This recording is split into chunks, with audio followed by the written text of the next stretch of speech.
1933, a depression-battered Germany votes Adolf Hitler and the Nazi Party into power. We are wargamers on the electronic front, and we must argue.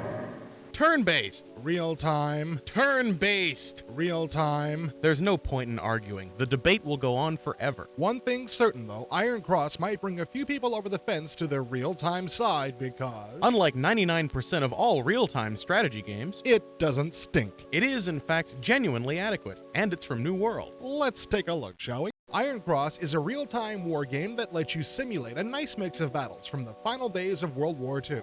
The scale is tactical, squad-sized infantry, and individual armor units. And while it's not what I'd call an interesting game, Iron Cross is appealing on a visceral level. Amen. It suffers in the strategy department,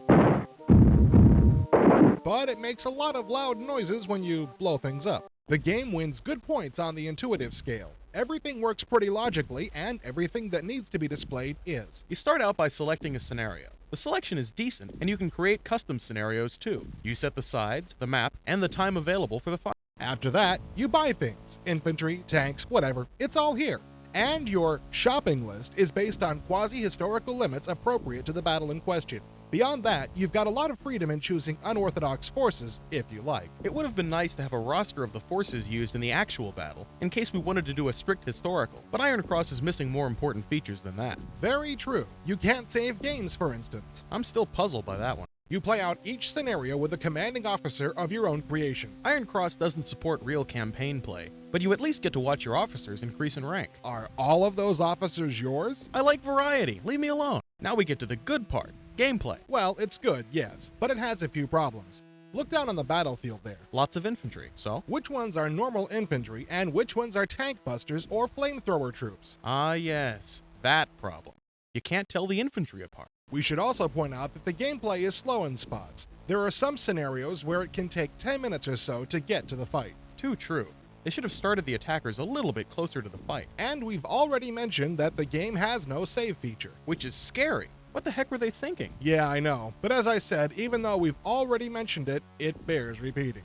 No save, folks. Be warned. I feel warned. Good.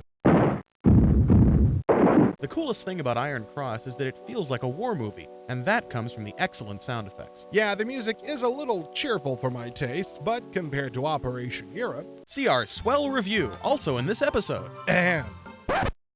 compared to Operation Europe, it's absolutely grim. I wonder if the upbeat war game is some kind of sick trend. Good lord, I hope not. But music aside, the battle sounds are great, and grant more than a little realism to an otherwise very straightforward and semi-interesting game. The lack of a save feature is enough to keep me from playing this too much, but I have to admit, the little game kinda grows on you after a while. Yep, I'll be putting the scenarios through their paces at least once more before shelving it forever, which all by itself elevates Iron Cross to the pedestal of competence. If not actually making it great, which it isn't. Agreed. If I were reviewing it for a magazine or something. Which you are. True. I'd use a phrase like stunningly adequate to describe Iron Cross. For those looking for a good real-time war game, Iron Cross is a fair buy. And it's easy to learn, which makes it good for newcomers. You could do worse then? You could do worse.